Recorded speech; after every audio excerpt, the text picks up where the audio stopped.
mumkin. Havoning issiqligi почти 50 gradus bo'lib turibdi, 47-48 da turibdi. Buni konditsionerimizda sinab ko'ramiz.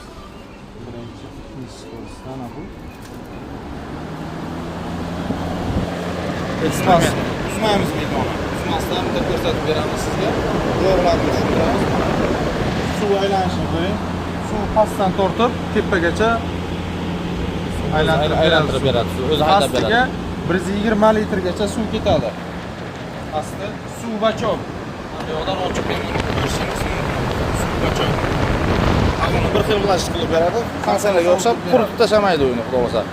Yosh sovutib beradi. Ikki xil vyutilchateli bor, tepasidan bosib qo'ysangiz agar pastdan suvni tepaga tortib tashlaydi, krugovoy aylantiradi suvni. Bunisini bosib qo'ysangiz agar har tomonlama aylantirib, shamolni yo'naltiradi.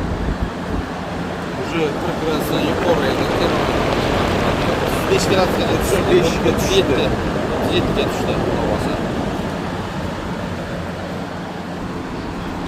Mana marhamat gradus ko'rishingiz mumkin. Bir pastda почти 30 gradusgacha tushirib qo'ydi. 48 gradus, 50 почти 50 gradusdan 30 gradusga tushirib qo'ydi. Ko'rinyaptimi?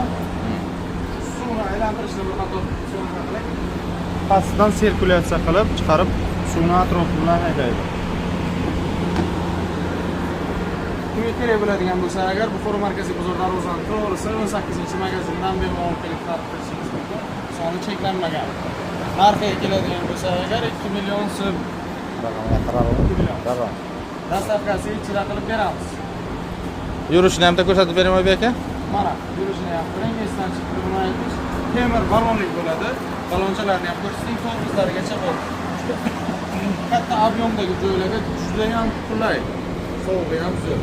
Konditsionerda yaradaydi. Narxini xudo xolasa kelishtirib beramiz.